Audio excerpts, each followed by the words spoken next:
আসসালামু আলাইকুম। সংবাদে আপনাদের সবাইকে স্বাগত জানাচ্ছি। আমি ফিরোজ তোহা। শুরুতেই সংবাদ শিরোনাম। বাংলাদেশের সর্বশেষ গুরুত্বপূর্ণ আপডেট সংবাদ আপনাকে স্বাগত। শুরুতেই সংবাদ শিরোনাম, পরে বিস্তারিত। শুরুতেই জানাবো, ট্রাম্পের ন্যাশনাল প্রেয়ার ব্রেকফাস্টে তারেক সহ বিএনপির ৩ নেতাকে আমন্ত্রণ। যুক্তরাষ্ট্রের ওয়াশিংটন ডিসিতে অনুষ্ঠিত হতে যা ন্যাশনাল প্রেয়ার ব্রেকফাস্ট অনুষ্ঠানে অংশগ্রহণের জন্য বিএনপির ভারপ্রাপ্ত চেয়ারম্যান তারেক রহমান সহ বিএনপির ৩ জন নেতাকে আমন্ত্রণ জানিয়েছে ডোনাল্ড ট্রাম্প। এরপর জানাবো, ডক্টর মোহাম্মদ ইউনূসকে শেখ হাসিনার হুঁশিয়ারির দাবিতে ভিডিও প্রচার যা জানা গেল। সম্প্রতি সামাজিক যোগাযোগ মাধ্যমে একটি ভিডিও প্রচার করা হয়েছে, যেখানে দাবি করা হয়েছে অন্তর্বর্তীকালীন সরকারের প্রধান উপদেষ্টা ডক্টর মোহাম্মদ ইউনূসকে হুঁশিয়ারি দিয়েছে শেখ হাসিনা। এ বিষয়ে গুরুত্বপূর্ণ সংবাদ জানাবো, সঙ্গেই থাকুন। এদিকে রাজনৈতিক দলগুলোর বিদেশি শাখা দেশের ইমেজ ও ব্র্যান্ডিংয়ের ক্ষতি করছে বললেন পররাষ্ট্র উপদেষ্টা।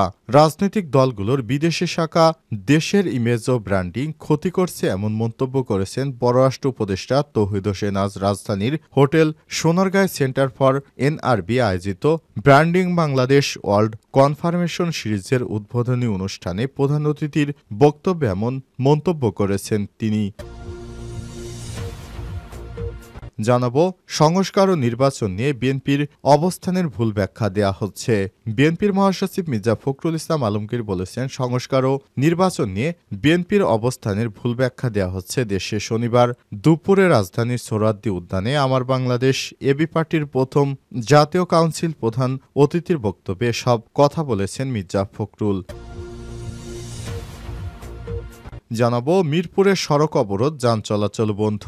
রাজধানীর মিরপুর ১২ নম্বরে সড়ক অবরোধ করে বিক্ষোভ করেছেন স্থানীয় মোল্লাবস্তির বাসিন্দারা। উচ্ছেদ আতঙ্কে শনিবার ১১ জানুয়ারি বিকালে মিরপুর ১২ নম্বর এলাকায় সড়ক অবরোধ করেন তারা। এই ঘটনায় মিরপুর ১০ নম্বর থেকে ১২ নম্বর সড়কে যান চলাচল বন্ধ হয়ে গেছে। সেই সঙ্গে ওই সড়কে অনেক যানবাহনের জটলা তৈরি হয়েছে। পল্লবী থানার পরিদর্শক তদন্ত আদিল হোসেন বিষয়টি নিশ্চিত করেছেন। তিনি জানান, অবরোধের কারণে সড়কের এক পাশে যান চলাচল বন্ধ রয়েছে, তবে অবরোধকারীদের সড়ক থেকে সরানোর চেষ্টা চলছে বলেও জানিয়েছেন পুলিশের এই কর্মকর্তা। এবং সর্বশেষ জানাবো, ভ্যাট বাড়ানোর সিদ্ধান্তকে আত্মঘাতী বললেন ঢাকা চেম্বার সভাপতি।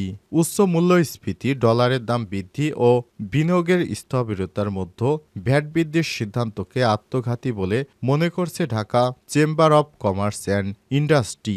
শনিবার ১১ জানুয়ারি রাজধানীর মতিঝিল সমসাময়িক অর্থনৈতিক পরিস্থিতি নিয়ে আয়োজিত এক সংবাদ সম্মেলনে সব কথা বলেন ডিসিসিআই সভাপতি তাসকিন আহমেদ। প্রিয় দর্শক, এতক্ষণ শুনছিলেন সংবাদ শিরোনাম, এবারে বিস্তারিত।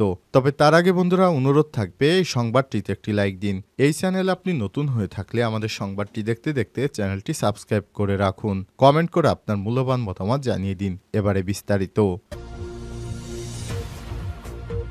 ট্রাম্পের ন্যাশনাল প্রেয়ার ব্রেকফাস্টে তারেক রহমান সহ বিএনপির ৩ নেতাকে আমন্ত্রণ। যুক্তরাষ্ট্রের ওয়াশিংটন ডিসিতে অনুষ্ঠিত হতে যা ন্যাশনাল প্রেয়ার ব্রেকফাস্ট অনুষ্ঠানে অংশগ্রহণের জন্য বিএনপির ভারপ্রাপ্ত চেয়ারম্যান তারেক রহমান, মহাসচিব মির্জা ফখরুল, স্থায়ী কমিটির সদস্য আমির খসরু মাহমুদ চৌধুরীকে আমন্ত্রণ জানিয়েছে ডোনাল্ড ট্রাম্প। জানা গেছে, আগামী ৫ থেকে ৬ ফেব্রুয়ারি একটি অনুষ্ঠান হবে। শুক্রবার ১০ জানুয়ারি বিএনপির মহাসচিব মির্জা ফখরুল ইসলাম আলমগীর আমন্ত্রণপত্র পেয়েছেন বলে শনিবার ১১ জানুয়ারি গণমাধ্যমকে জানিয়েছে। মার্কিন কংগ্রেশনাল কংগ্রেসের নেতৃত্বে জাতীয় প্রাতরাশ অনুষ্ঠিত হবে। ন্যাশনাল প্রেয়ার ব্রেকফাস্ট ইভেন্ট মূলত খ্রিস্টান ব্যক্তিত্ব, পাদ্রী, নির্বাচিত কর্মকর্তা এবং উদ্যোক্তাদের সমাবেশ, যা সাধারণত ফেব্রুয়ারির প্রথম বৃহস্পতিবার ওয়াশিংটন ডিসিতে অনুষ্ঠিত হয়। মার্কিন এই বার্ষিক অনুষ্ঠানটি প্রথমে প্রেসিডেন্সিয়াল প্রেয়ার ব্রেকফাস্ট নামে পরিচিত ছিল। পরে ১৯৭০-এর নামকরণ হয় ন্যাশনাল প্রেয়ার ব্রেকফাস্ট। এই বার্ষিক ইভেন্টে প্রার্থনা, রাজনীতি এবং ব্যবসাসহ সমসাময়িক গুরুত্বপূর্ণ বিষয় উঠে আসে। তাই এতে যোগদান মার্কিন প্রেসিডেন্টের জন্য একটি প্রধান বিষয় হয়ে উঠেছে। এই অনুষ্ঠানে প্রথমবারের মতো ১৯৫৩ সালে দেশটির প্রেসিডেন্ট ডোনাল্ড ডি আইজেনহাওয়ার যোগ দেন। পরবর্তী তার উত্তরসূরিরাও তার পদাঙ্ক অনুসরণ করেন।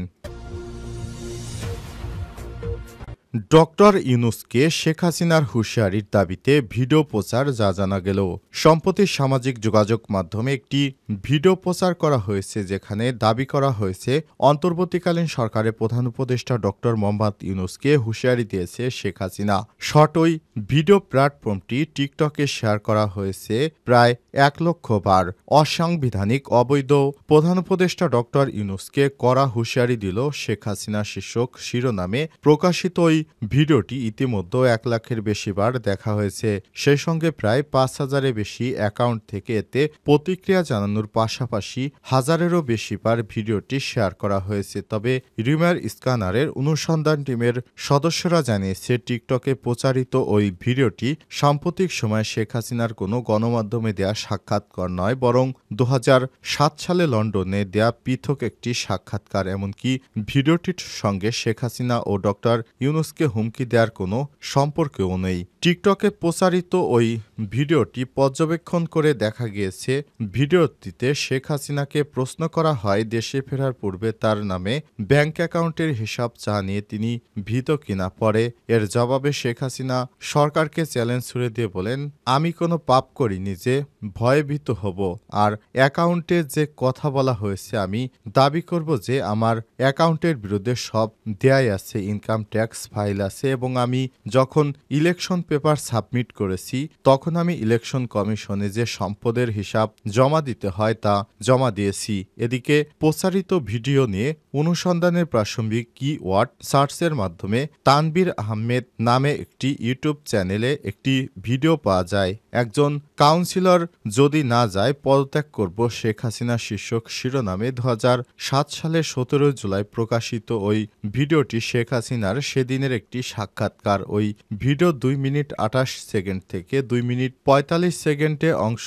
সঙ্গে আলোচিত ভিডিওটিতে থাকা শেখ হাসিনার পোশাক ও অডিও অংশের হুবহু মিল রয়েছে। রাজনৈতিক দলগুলোর বিদেশি শাখা দেশের ইমেজ ও ব্র্যান্ডিংয়ের ক্ষতি করছে বললেন পররাষ্ট্র উপদেষ্টা। রাজনৈতিক দলগুলোর বিদেশি শাখা দেশের ইমেজ ও ব্র্যান্ডিংয়ের ক্ষতি করছে বলে মন্তব্য করেছেন পররাষ্ট্র উপদেষ্টা তৌহিদ হোসেন। শনিবার 11 জানুয়ারি রাজধানীর হোটেল সোনারগাঁয়ে সেন্টার ফর এনআরবি আয়োজিত ব্র্যান্ডিং বাংলাদেশ ওয়ার্ড কনফারেন্স সিরিজের উদ্বোধনী অনুষ্ঠানে প্রধান অতিথির বক্তব্যে এমন মন্তব্য করেছেন তিনি। পররাষ্ট্র উপদেষ্টা বলেন, আওয়ামী লীগ, বিএনপি, জামাত ও জাতীয় পার্টি পৃথিবীর সবচেয়ে বড় রাজনৈতিক দল। কারণ পৃথিবীর কোনো দেশের কোনো রাজনৈতিক দলের এত শাখা ও কর্মী নেই। দেশের রাজনীতিতে এই দলগুলো যেমন প্রচণ্ড শত্রুভাবাপন্ন, তাদের বিদেশি শাখাগুলো একই রকম শত্রুভাবাপন্ন, যা বিদেশে দেশের ইমেজ ব্র্যান্ডিংয়ের ক্ষতি করছে। রাজনৈতিক অস্থিরতা দেখলে কেউ বিনিয়োগ করতে চায় না উল্লেখ করে তৌহিদ হোসেন বলেছেন, ক্ষমতা পালাবদলে তৈরি রাজনৈতিক অনিশ্চয়তায় বিদেশি ও প্রবাসী বিনিয়োগকারীরা বাংলাদেশে বিনিয়োগে আস্থা হারাচ্ছেন। এমন পরিস্থিতি মোকাবেলায় দ্রুতই রোডম্যাপ দেয়া হবে। তৌহিদ হোসেন বলেছেন, বিনিয়োগকারীরা নির্বাচনের রোডম্যাপ আসলে নিরাপদ বোধ করবেন, তাই অন্তর্বর্তীকালীন সরকার দ্রুত সময়ের মধ্যেই নির্বাচন দিতে চায়। বাংলাদেশের বিরুদ্ধে ভারতীয় মিথ্যাচারের অভিযোগ তুলে তিনি বলেছেন, বাংলাদেশের বিরুদ্ধে অপপ্রচার চালাচ্ছে ভারতীয় গণমাধ্যম, আর সেটি ছড়িয়ে দিচ্ছে প্রবাসী ভারতীয়রা।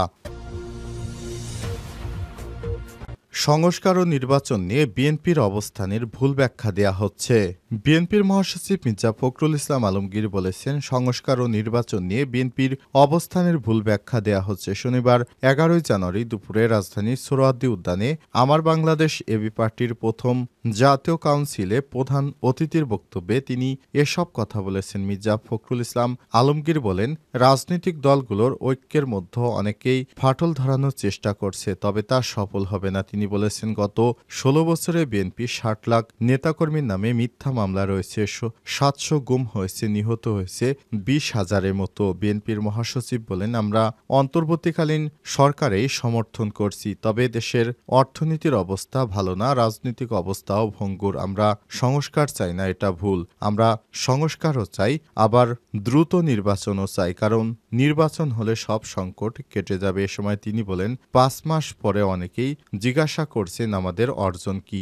অর্জন হচ্ছে আজকে আমরা এখানে দাঁড়িয়ে নিঃসংকোচে নির্ভয়ে কথা বলতে পারছি, এটাই আমাদের একটা বড় বিজয় বলে মনে করি। এখানে এবি পার্টির একটা বড় ভূমিকা আছে। আমরা একটা ভয়াবহ দানবের হাত থেকে রক্ষা পেয়েছি উল্লেখ করে বিএনপির মহাসচিব বলেছেন, আমরা নতুন করে বাংলাদেশকে নির্মাণ করার স্বপ্ন দেখছি, কথা বলছি। যখন যেটা প্রয়োজন সকল উস্কানির পরেও আমরা যেন সিদ্ধান্তে অটল থাকি, একটা গণতান্ত্রিক ব্যবস্থায় ফিরে যেতে চাই, বৈষম্য দূর করতে চাই, বাংলাদেশের তরুণদের হাতে হাত মিলিয়ে কাঁধে কাঁধ মিলিয়ে একটা নতুন বাংলাদেশ দেখতে চাই। এখানে আমাদের কোনো বিভেদ নেই।